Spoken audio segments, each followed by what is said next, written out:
देश पालुछि 77तम साधारणतंत्र दिवस।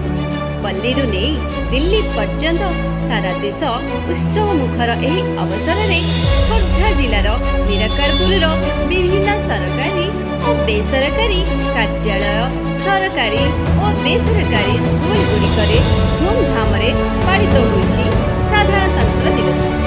विशेष भाव निराकारपुर प्रतिष्ठित अरुमिरा पब्लिक स्कूल परिसर में आनंद उल्लास पालन करा जायछि साधारणतंत्र दिवस।